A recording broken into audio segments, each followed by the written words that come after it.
Hello, কেমন আছো তোমরা? রাউন্ড অফ 16 পর্ব তো শেষ হয়ে গেল। আর আমরা আমাদের কোয়ার্টার ফাইনালিস্টদের অলরেডি পেয়ে গেছি।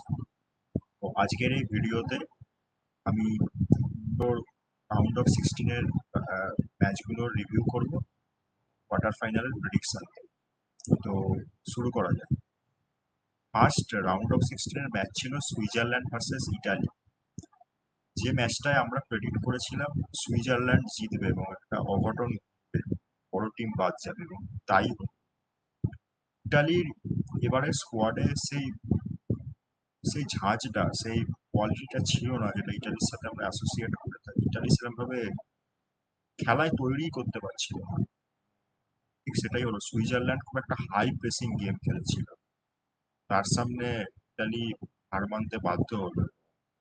সুইজারল্যান্ড খুবই যে সুযোগগুলো খুব সুন্দরভাবে কাজে লাগিয়েছে এবং যোগ্য দল হিসেবেই সুইজারল্যান্ড কোয়ার্টার ফাইনালে উঠেছে, এটা একেবারেই বলা যায়। নেক্সট ম্যাচ ছিল জার্মানি ভার্সেস ডেনমার্ক। এই ম্যাচটা নিয়ে আমার রকম সন্দেহ ছিল না যে জার্মানিটা খুব ইজিলি জিতবে, এবং সেটাই হয়েছে। এবং ডেনমার্ক ডেনমার্কের খেলায় আমরা দেখেছিলাম, যেটা স্টেজের খেলায়, যে ডেনমার্ক তেমন ভাবে চান্স ক্রিয়েট করতে পারছে না, তাদের সেই মিডফিল্ড দিয়ে যে খেলাটা তৈরি হওয়া সেটা হচ্ছিল না। এবং আমাদের আহ, মত অনুযায়ী এবারের ইউরোতে আমার one of the biggest disappointment হলো র্যাসমস হয়ল্যান্ড।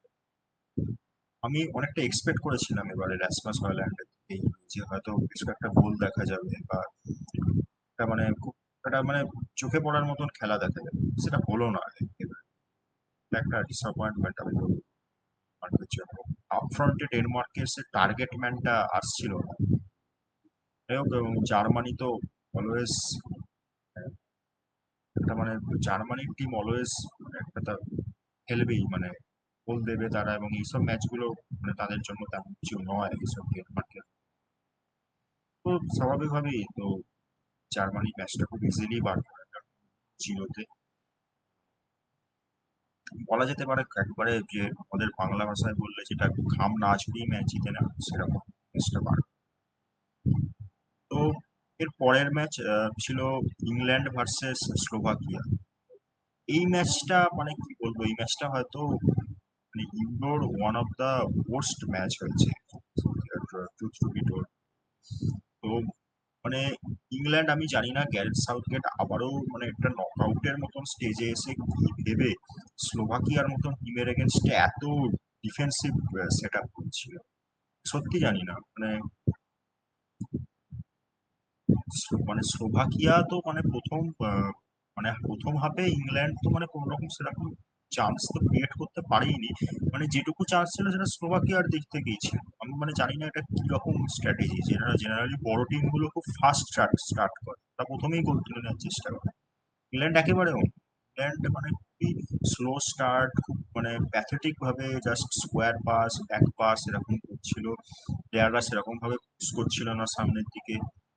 তো স্বাভাবিকভাবে এবং যোগ্য দল হিসেবে স্লোভাকিয়া এগিয়ে যায়। সেকেন্ড হাফের পর গ্যারেথ সাউথগেট একটু টিমকে অ্যাগ্রেসিভ খেলায়, কিন্তু সেটা এবং আমি বলবো জুড বেলিংহাম গ্যারেথ সাউথগেটের কেরিয়ার বাঁচিয়ে দিলেন। ওভারহেড কিকটা দিয়ে গ্যারেথ সাউথগেটের কেরিয়ার বাঁচিয়ে দিলেন, ইংল্যান্ডকে খুব একটা বড় এম্বারাসমেন্টের হাত থেকে বাঁচাবে। এবং ওই গোলটা হওয়ার পর স্লোভাকিয়ার মনোবল বেশ খানিকটা ভেঙেছিল, এবং সেই জন্য সেকেন্ড হাফের শুরুতেই একেবারে হ্যারি কেন একটা খুব হেডার দিয়ে গোল ইংল্যান্ডকে লিড নিয়ে নেয়। কিন্তু লিড নেওয়ার পরে আবার আমরা কি দেখলাম, ইংল্যান্ড আবার ডিফেন্সে হয়ে গেল এবং স্লোভাকিয়াকে আবার পুরোপুরি খেলায় আসার সুযোগ করে দিল। জানি না গ্যারেথ সাউথগেট কেন এরকম করছে, গ্যারেথ সাউথগেট ট্রিক্স লুকিয়ে রাখছে বা কোনো ইম্পর্টেন্ট ম্যাচের জন্য, আমি জানি না কেন এরকম গ্যারেথ সাউথগেট বারবার করছে।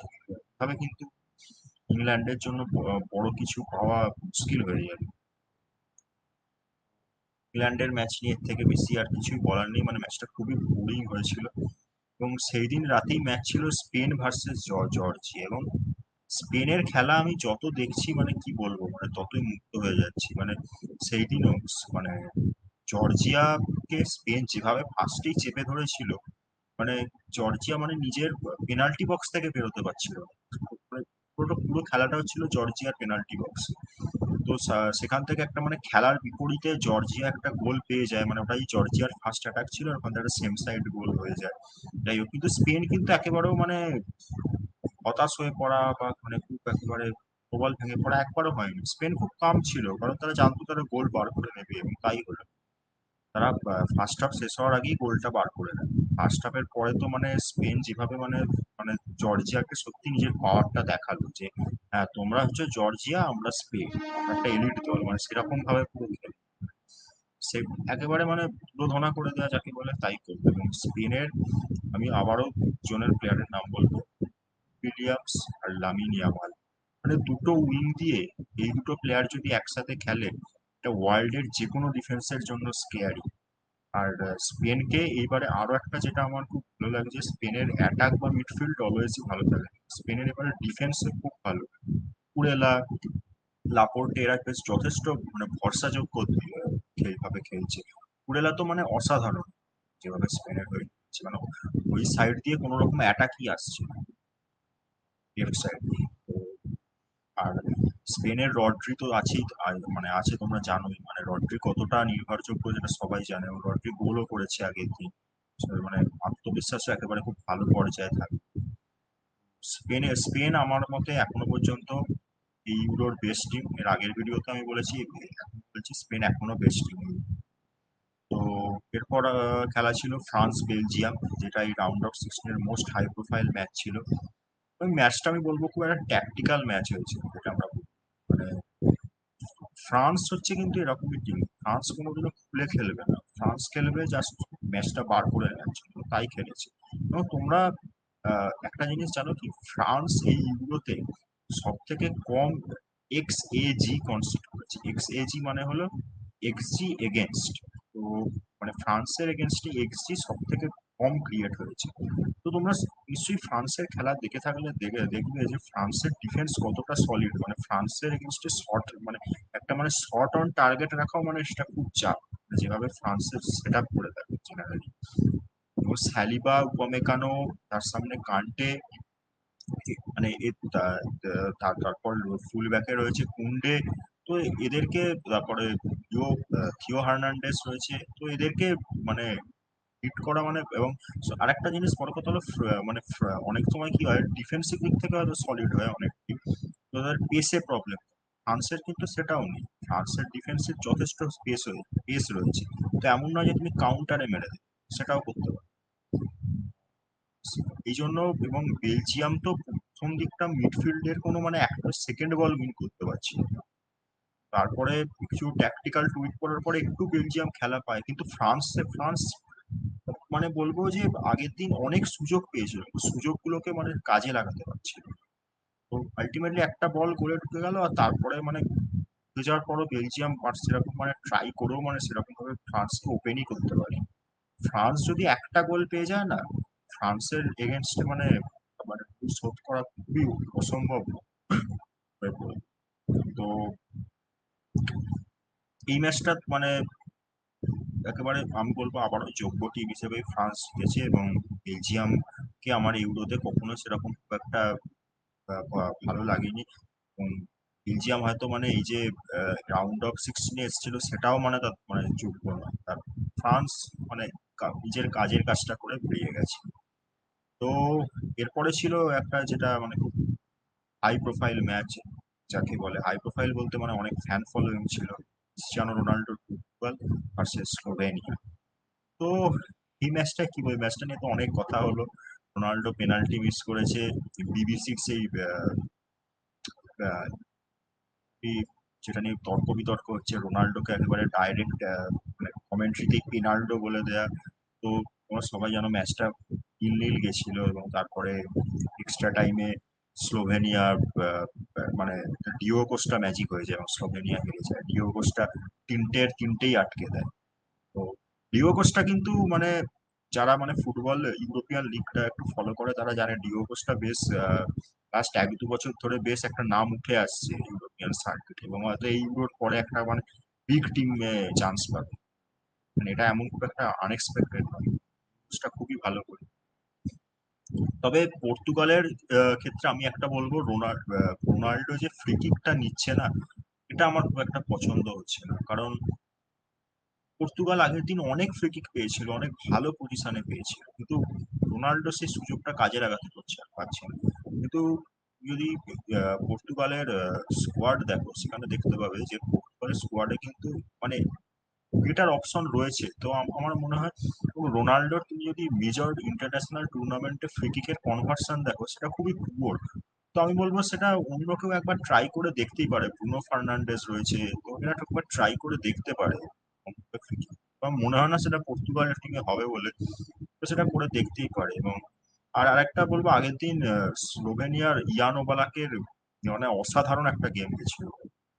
তারপরেও তাকে লুজিং সাইডে যেতে হয়, এটা খুবই মানে একটা খারাপ জিনিস। কিন্তু ম্যাচে তো একজনকে জিততে হবে, একজনকে হারতেই হবে। কিন্তু ইয়ান ওবলাক মানে একটা লাইফ টাইম পারফরমেন্স দিয়েছিল। যারা লা লিগা দেখে তারা সবাই জানে ইয়ান ওবলাক মানে কি মাপের গোলকিপার। মানে মানে এখনো ওয়ার্ল্ডের টপ 3 গোলকিপারের মধ্যে থাকবেই। কিন্তু মানে মানে মেসি বা রোনাল্ডোর মতন যদি ফরওয়ার্ড থাকে, তাহলে ইয়ান ওবলাকের মতন গোলকিপারও আছে। মানে আগের দিন সেই মানে যে রোনাল্ডোর পেনাল্টিটা আটকে দেওয়া, বা বলে মানে বক্সের মধ্যে একেবারে মানে কি বলবো, মানে সিংহের মতো আধিপত্য নিয়েছিল, জানে মানে প্রত্যেকটা কর্নারে ঠিক এগিয়ে এসে ফিস্ট করে দেওয়া বলটাকে, মানে ডিফেন্সের উপর চাপ না নিয়ে দিয়ে বলটাকে ঠিক একবারে মানে মানে লাফিয়ে ধরে নেওয়া।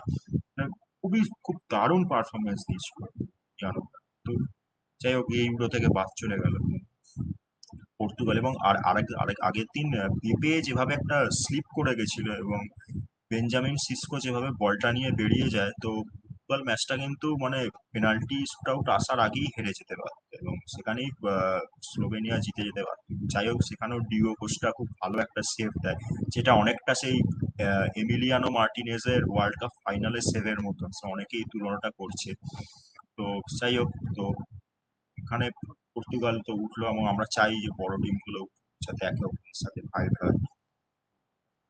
পর্তুগাল পেনাল্টিতে 3-0, পর্তুগাল তিনটে কিকি কনভার্ট করে, এবং স্লোভেনিয়া তিনটেই মিস করে, পর্তুগাল উঠে যায়।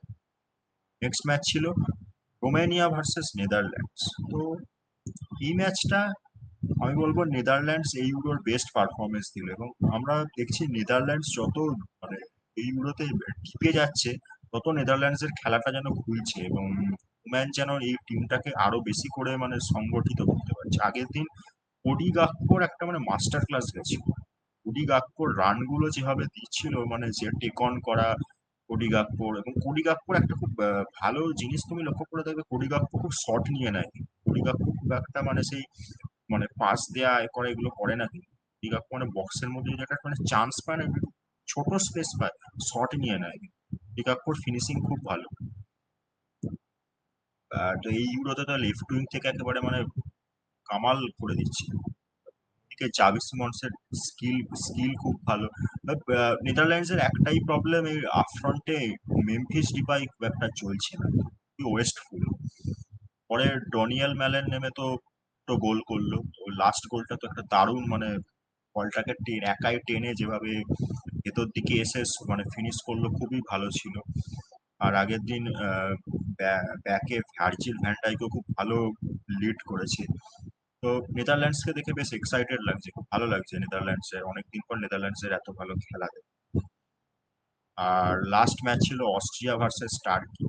যদি মানে ম্যাচের কোয়ালিটির কথা বলা হয়, তো মানে মনে হয় এইটা হয়তো মানে রাউন্ড অফ 16 এর বেস্ট ম্যাচ ছিল। মানে এই ম্যাচটাই মানে আমরা আমাদের রাউন্ড অফ 16 এর যে কটা প্রেডিকশন দিয়েছিলাম, শুধু এই একটাতেই আমাদের মানে প্রেডিকশন ভুল গেছে। আমরা বলেওছিলাম যে এই ম্যাচটার প্রেডিকশন মানে 50-50 হতে পারে, যে কোনো দিকে যেতে পারে।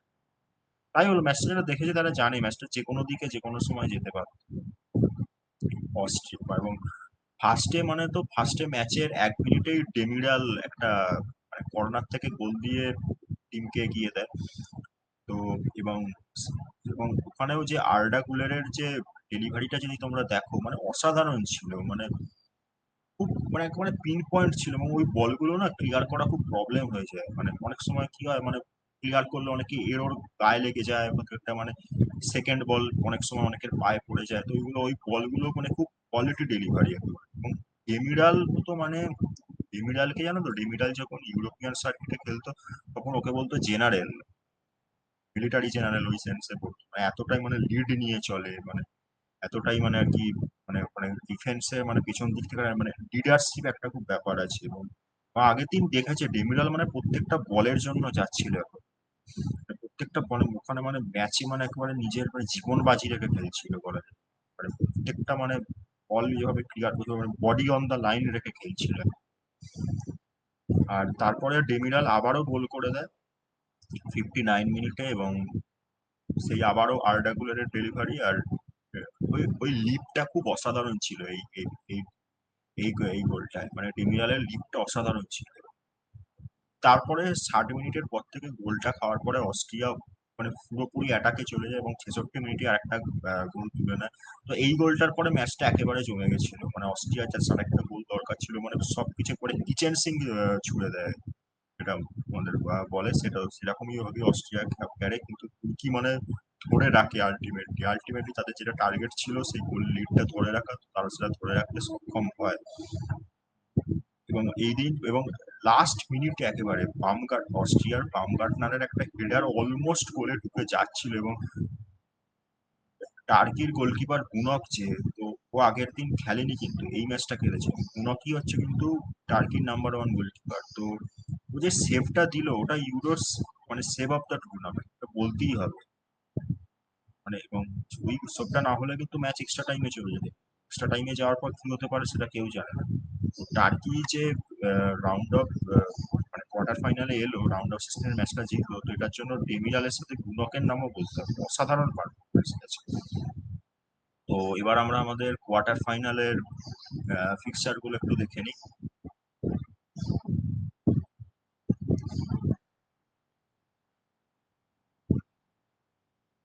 তো ফার্স্টেই আছে স্পেন ভার্সেস জার্মানি, যেটা আজকেই ম্যাচটা আছে। তো এই ম্যাচটা অনেকে বলছে এটা ফাইনাল হওয়ার কথা, এবং এই ম্যাচটা মানে এত তাড়াতাড়ি একটা এত দুটো বড় টিমের এত তাড়াতাড়ি পিছিয়ে যাওয়া মানে টুর্নামেন্ট থেকে চলে যাওয়া উচিত না। যাই হোক, ফিক্সচার তো আগে থেকে ওরকম ভাবে করা যায় না, তো একটা টিমকে এখানে থেকেই বিদায় নিতে হবে। এই ম্যাচটা নিয়ে মানে এই ম্যাচটা নিয়ে অনেক কিছু মানে বলা যায় আর কি, মানে শুধু এই ম্যাচটা নিয়ে একটা ভিডিও করা যায়। যাই হোক, তো এই ম্যাচটায় আমি বলবো আগের আগের ম্যাচগুলোতেও জার্মানির যেটা বলেছিলাম যে দুটো ফুল ব্যাক কিমিচ এবং রাম, এই দুটো ফুল ব্যাককে কিন্তু স্পেনের দুজন যে উইঙ্গার লামিন ইয়ামাল আর নিকো উইলিয়ামস পুরো খেয়ে নিতে পারে, এবং ম্যাচটা এখানেই ডিসাইড হয়ে যেতে পারে আমি বলবো। আর এই ম্যাচের আরো একটা আমি ডুয়েলের কথা বলবো মিডফিল্ডে, সেটা হলো রড্রি ভার্সেস ক্রুস। এবং এই ম্যাচটার মিডফিল্ড একেবারে দেখার মতন হবে। রড্রি, ক্রুস, ওদিকে আরেকজন আছে যে জার্মানির অ্যান্ড্রিচ, আর এদিকে আমাদের ফাবিয়ান রুইস তো মানে বলা যায় এই ইউরোর one of the best player, one of the best প্লেয়ারই বলবো, অসাধারণ পারফরমেন্স। তো মিডফিল্ড ব্যাটেলটার উইং এর ব্যাটেল এই দুটো মানে একেবারে দেখার মতো। তো আমি এখানেও বলবো যে স্পেন এই এই ম্যাচটা জিতে যাবে। মানে আমি একটু মানে সাহস নিয়ে বলবো বেশ কনভিনসিংলি জিতবে এই ম্যাচটা, এবং আমি এখানে স্পেনকেই রাখছি। তো চলে যাওয়া যাক নেক্সট ম্যাচে, যেটা পর্তুগাল ভার্সেস ফ্রান্স। তো এটাও একটা খুব হাই ভোল্টেজ ম্যাচ। তো তোর কোয়ার্টার ফাইনাল মানে প্রত্যেকটা ম্যাচে খুব হাই ভোল্টেজ, এখান থেকেও দুটো বড় যে তারকা ক্রিস্টিয়ানো রোনাল্ডো এবং এমবাপে, এদের মধ্যে একজনকে বাদ যেতে হবে। তোমরা যদি দেখো আমি যেটা এই এই ভিডিওতে যেটা বললাম যে ফ্রান্স খুব মানে ডিফেন্সিভ খুব স্ট্রং, ফ্রান্স অলমোস্ট গোল খায়নি, একটাই গোল খেয়েছে সেটা পেনাল্টি থেকে, ওপেন প্লে থেকে একটাও গোল খায় সেটা। এবং এবং ফ্রান্সের প্লেয়াররা বা ডিডিয়ার ডেসো জানে এই এই ম্যাচগুলো কিভাবে পার করতে হয়। এবং আমি বলবো যে পর্তুগাল যেভাবে খেলছে সেরকম ভাবে ফ্রান্সের ডিফেন্স ভাঙা পসিবল হবে না। এবং এমবাপের যে পেস ভার্সেস কানসেলো তোমরা সবাই জানো যে খুব ভালো অ্যাটাকিং ফুলব্যাক, ডিফেন্সিভলি খুব উইক। একটা মানে আমার মনে হয় না ক্যান্সেলো বা পেপের পক্ষে পসিবল হবে এমবাপেকে ধরে রাখা। তো আমি এখানে ফ্রান্সকেই করছি, এবং মনে করি ফ্রান্স ওই ম্যাচটা বেশ সহজেই জিতবে। নেদারল্যান্ডস ভার্সেস টার্কি, এটা খুব ইন্টারেস্টিং ম্যাচ হবে এবং এটা ক্লোজ ম্যাচ হবে বলে আমি মনে করি। তো টার্কি তো ডেমিরাল এই ম্যাচটা মিস করে যাবে, যে মানে তাদের আগের দিনের ম্যান অফ দ্য ম্যাচ ছিল। তো এখানে নেদারল্যান্ডস কিছুটা অ্যাডভান্টেজ পাবে। তো এবং আমি এখানে বলবো এই ম্যাচটা নেদারল্যান্ডস জিতবে, কারণ নেদারল্যান্ডস এর খেলাটা দিন দিন মানে ইমপ্রুভ হচ্ছে। তাদের মানে যত ম্যাচগুলো খেলছে টিমটার মধ্যে একটা কোহেশন বাড়ছে, এবং ওম্যান মানে টিমটাকে এবার খুব ভালো সেট আপ করে নিয়েছে আমি বলবো। আগের দিনের খেলাটা দেখেছিল তো, কি সুন্দর শর্ট পাস করে খেলছিল না। আগের দিন কিন্তু রোমানিয়াও ডিপ ডিফেন্স করেছিল, কিন্তু মানে নেদারল্যান্ডস বারবার তাদের কিন্তু ডিফেন্সটা ভেঙে দিচ্ছে। তো এখানে আমি নেদারল্যান্ডসকেই রাখছি। আর লাস্ট লাস্ট যেটা থাকছে সেটা হলো ইংল্যান্ড ভার্সেস সুইজারল্যান্ড। তো এখানে এই ম্যাচটা একটা খুব ক্লোজ ম্যাচই হবে। সুইজারল্যান্ড খুব হাই প্রেস খেলবে, এবং এই ম্যাচটাতে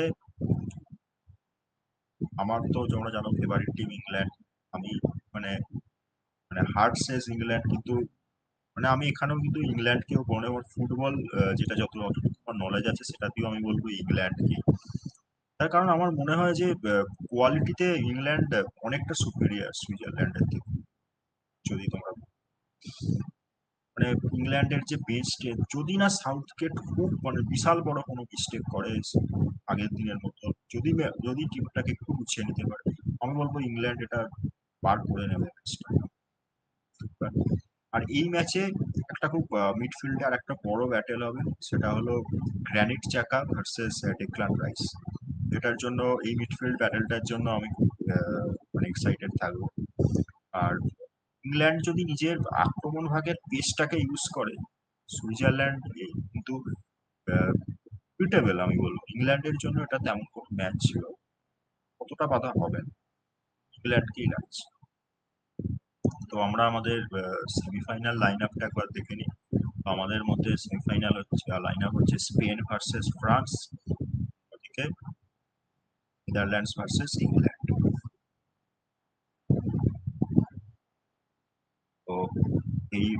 তো এই হতে চলেছে আমাদের প্রেডিকশন। তোমরা জানিও তোমাদের কেমন লাগলো, এবং আমাদের কন্টেন্ট কেমন লাগছে, আমাদের প্রেডিকশন বা আমাদের অ্যানালাইসিস কেমন লাগছে তোমরা জানিও। আমরা কি করলে আরো ইমপ্রুভ করতে পারবো প্লিজ কমেন্টে সাজেস্ট করো। আর প্লিজ লাইক, শেয়ার, সাবস্ক্রাইব করো, যেন অনেক মোটিভেশন আসে। আমরা আরো বেটার করার চেষ্টা করব, আমরা আরো কোয়ালিটি আনার চেষ্টা করব, আরো ফ্রিকুয়েন্টলি ভিডিও আনার চেষ্টা করব। Thank you.